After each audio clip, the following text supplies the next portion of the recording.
बिस्मिल्लाहिर्रहमानिर्रहीम। अस्सलाम वालेकुम। हम बचपन से एक मुहावरा कहावत सुनते आ रहे हैं कि जो किसी के लिए गड़ा खोदता है खुद उसमें गिरता है। अब यही कुछ पीडीएम के साथ हो रहा है, मौजूदा हुकूमत के साथ हो रहा है। इन्होंने किस तरह से तहरीक इंसाफ को आमने सामने किया इस्टेब्लिशमेंट के, और ये साबित करने की कोशिश की कि जी तहरीक इंसाफ फ़ौज के ख़िलाफ़ है और इदारा और तहरीक इंसाफ आपस में एक दूसरे के आमने सामने आ जाए। 9 मई के वाक़यात को लेकर भी इसी हवाले से आपने देखा कि सारे मामलात को आगे बढ़ाया गया।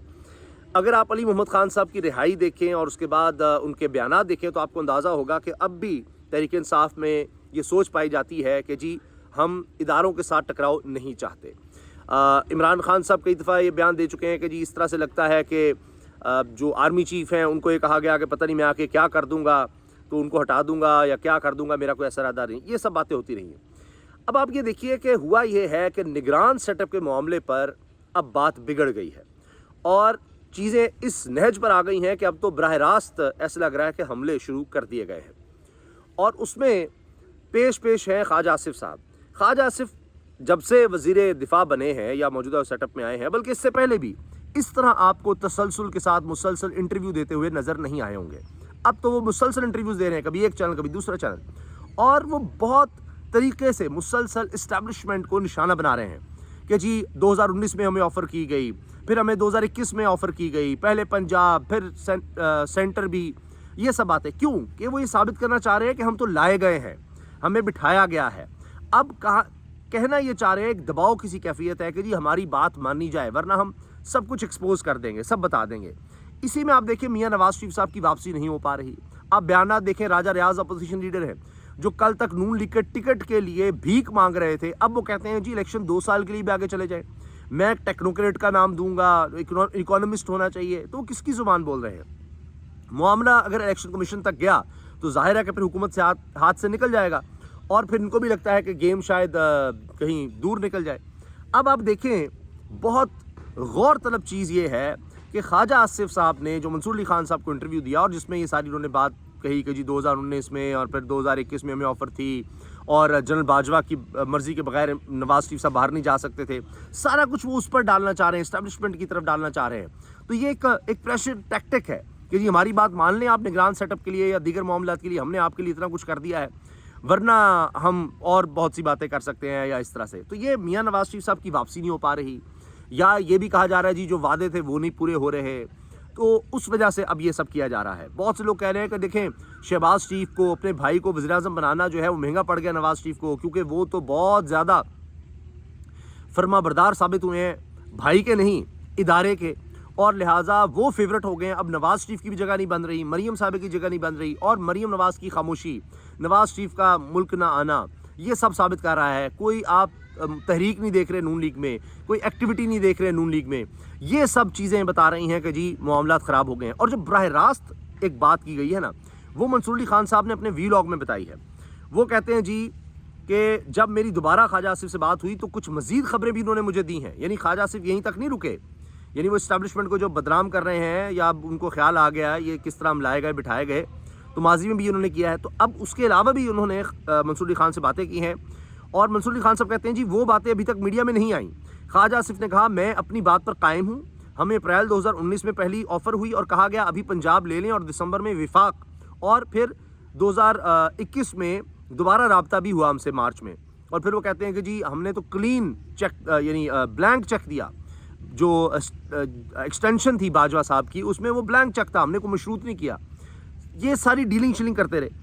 फिर कहते हैं जी मैंने ख्वाजा आसिफ, ये मंसूर अली खान, सबसे अहम बात जो मैंने करनी है, मैंने ख्वाजा आसिफ से सवाल किया कि जब 2019 में आपको पहली ऑफ़र हुई तब तो DGISI मौजूदा आर्मी चीफ यानी जनरल आसिम मुनीर थे, तो क्या वो भी इस सब में शामिल थे? ये जो आपको डील्स ऑफ़र की जा रही थी, क्या उस वक्त DGISI आसिम मुनीर साहब इसमें शामिल थे? अब आगे आप ये देखिए कि बड़ी ख़ास बात, अभी कुछ चीज़ें मैं खुद रोक रहा हूँ, मंसूर अली खान साहब कह रहे हैं सब नहीं बता रहा, जो कि ख्वाजा आसिफ साहब ने बताई हैं वो खुद बताना चाहें तो उनकी मर्ज़ी है।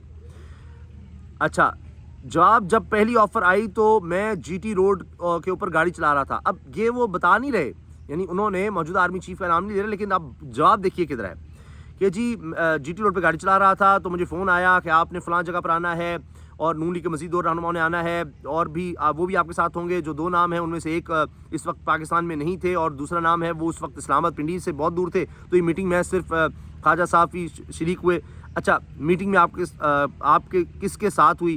اس وقت ایک سرونگ جنرل کے ساتھ ملاقات ہوئی, نام نہیں بتایا تو لہٰذا میں بھی نہیں بتا رہا, خواجہ صاحب خود بتا دیں گے تو ان کی مرضی ہے. خواجہ صاحب نے بتایا کہ 20 منٹ میٹنگ تھی اور کہا گیا ابھی پنجاب لے لیں, دسمبر میں پھر آگے کی چیز لے لیں. یہ سب آپ دیکھیے, اب یہ بات کی جاتی ہے نون لیگ کی طرف سے یا پی ڈی ایم کی طرف سے, موجودہ حکومت کی طرف سے, کہ جی عاصم منیر صاحب ڈی جی آئی ایس آئے تھے تو عمران خان صاحب نے ان کو اس لیے ہٹایا کہ وہ ان کی اہلیہ کی کرپشن جو ہے وہ سامنے لے آئے تھے. تو بھائی یہ بات اگر ہے تو اب کرپشن کیوں نہیں سامنے لے آتے؟ دیکھیے نا, اب تو آپ کی حکومت آ گئی ہے, وہ چیزیں آپ لے آئیں, سب کچھ ثابت کر دیں. آپ آ جا کر وہی توشہ خانہ, وہ چیزیں کچھ بن نہیں پا رہی, وہ سارا آپ کے سامنے ہے. تو یہ اب یہ کہنا, اس طرح کے اشارے دینا کہ جی ہاں جی وہ ڈیل اس وقت ہوئی, بار بار وہ بات کرنا, یعنی اس دور کی بات کرنا جب موجودہ army chief D G I S I تھے, اس دور کی بات دہرا دینا کہ اس دور میں ڈیل آفر ہوئی تھی, اس دور میں ڈیل آفر ہوئی تھی. پھر اس بات کا ڈائریکٹ جواب نہ دینا کہ جی آپ خود سمجھ لیں کہ بھائی اس میں وہ شامل تھے نہیں تھے. یہ اب براہ راست آرمی چیف کو دباؤ میں لانے کی کوشش ہو رہی ہے نون لیگ کی طرف سے, پی ڈی ایم کی حکومت کی طرف سے, اور اپنی باتیں منوانے کی کوشش ہو رہی ہے. یہ اب آپ دیکھیے یہ براہ راست ہو رہا ہے اور آنے والے دنوں میں ہو سکتا ہے کہ یہ کنفرنٹیشن اور آپ کو بڑھتی نظر آئے. یہ سارا جو معاملہ ہے پی ڈی ایم کا, موجودہ حکومت کا, یہ تو صرف اور صرف اکٹھے ہوئے تھے ایک چیز کی وجہ سے, ایک تھریٹ تھا ان کو, وہ ہے عمران خان کا, تحریک انصاف کا. یہ صرف اس وجہ سے اکٹھے ہوئے تھے, ورنہ تو یہ انہوں نے باریاں لگائی ہوئی تھیں. ان کو مجبوراً یہ ہے کہ اب وہ بانٹنا پڑا, ایک بندر بانٹ سی کرنی پڑی, ورنہ یہ تو اکیلے اقتدار کے مزے انجوائے کرتے رہے ہیں پچھلی کئی دہائیوں میں. اور اب بھی ان کی خواہش ہے کہ جی وہ کہتے ہیں بلاول وزیر اعظم ہو, یہاں جی نواز شریف وزیر اعظم ہو یا مریم وزیر اعظم ہو, تو یہ دوڑ ان کی اب بھی ہے. یہ تو مجبوری کے تحت آئے ہیں. جو ہی ان کو وہ تھریٹ جیسے جیسے کم ہوتا نظر آیا, تو اب دیکھیے یہ پھر وہی بات ہے کہ جی ہماری باتیں نہیں مانی جا رہی ہیں. اور ابھی دیکھیے اور بہت سے یہ بٹوین دا لائن بیان دیں گے. مثال میں آپ کو دے رہا ہوں کہ سینٹ میں کیا ہو رہا ہے. حکومت خود بل لاتی ہے انتہا پسندی پرتشدد انتہا پسندی کے جی حوالے سے انسداد انتہا پسندی پرتشدد انتہا پسندی بل لایا جا رہا ہے. جی حکومت لا رہی ہے, اور حکومت کے سینیٹر ہی عرفان صدیقی صاحب, جن کی حال ہی میں بڑی تصاویر اور ویڈیو سامنے آئی ہیں نواز شریف کے ساتھ, وہی کہتے ہیں جی کل کو ہمارے خلاف استعمال ہوگا, یہ ہو گیا وہ ہو گیا, اور سینٹ چیئرمین کو جی وہ بل جو ہے کہا گیا جی ڈراپ کرنا پڑتا ہے. آپ دیکھ رہے ہیں خود بل لا رہے ہیں, خود اس کی نفی کر رہے ہیں, خود چیزیں لاتے ہیں کہ جی کیئر ٹیکر سیٹ اپ کو ہم طاقت دیں گے, پھر خود ہی اس کے خلاف جناب پیپلز پارٹی بولنے لگ جاتی ہے. خود کہتے ہیں کہ جناب ہمیں وقت چاہیے, اسمبلیاں تحلیل کر دیتے ہیں. پیپلز پارٹی کہتی ہے جی ہمیں تو مجبور کیا گیا جی اس معاملے میں کہ وقت سے پہلے انتخابات, ہم قبل از وقت انتخابات کے لیے بھی تیار ہیں. پھر جھوٹے پڑتے ہیں کہ جی خواجہ سے کہتے ہیں ہاں جی عمران خان نے جو اسمبلیاں تحلیل کی تھیں کی تو قانون کے مطابق تھیں. تو آپ ان چیزوں سے اندازہ لگائیے کہ یہ تھوک کر چاٹنا وہ والا معاملہ ہو رہا ہے. اب یہ جان بوجھ کر انٹرویوز میں, دیگر چیزوں میں, بلز میں پہلے کہ جی مشاورت سے لا رہے ہیں, پھر آپ دیکھیے اس سے پیچھے ہٹ رہے ہیں. یہ سب پریشر ٹیکٹکس ہیں, اور یہ لگ رہا ہے کہ یہ اصل میں آرمی چیف کو دباؤ میں لانے کی اب پی ڈی ایم کی طرف سے کوشش ہے, حکومت کی طرف سے کوشش ہے کہ ہماری باتیں مانی جائیں, ہماری باتیں منوائی جائیں, جو ہم کہہ رہے ہیں سب کچھ اب اس طرح سے کیا جائے. ہم نے آپ کے لیے بڑا کچھ کیا, ہم نے آپ کی بڑی باتیں مانی, تو ہماری بات آپ نہیں مانیں گے تو دیکھیں ہم یہ معاملات کریں گے. یہ چیزیں لگتا ہے کہ اب ساری ہو رہی ہیں, اور اسی لیے یہ انٹرویوز اور بیانات اور یہ سب کام ہو رہا ہے کہ جی ڈیل اس وقت آفر ہوئی جب موجودہ army chief D G I S آئے تھے, تو یہ سارا اس وقت کی کہانی کو کیوں بیان کیا جا رہا ہے, اور اسی وقت کے بار بار دور کو کہا جا رہا ہے جی ہمیں آفرز ہوئی, ہمیں یہ سارے ہوئی. یہ دیکھیے یہ اصل میں ساری بات یہ ہے, اور اس کا کوئی مقصد نہیں, یا یہ کہ جی تحریک انصاف کو مٹیریل دینا کہ وہ پھر اس باتوں کو یوز کریں, یا یہ تو صاف نظر آ رہا ہے کہ خود کو بدنام کر رہے ہیں. تو یہ سب یہ ہے کہ جی ہم تو ڈوبے ہیں صنم, تم کو بھی لے ڈوبیں گے. یہ اصل کہانی ہے. اجازت دیجیے, اللہ حافظ.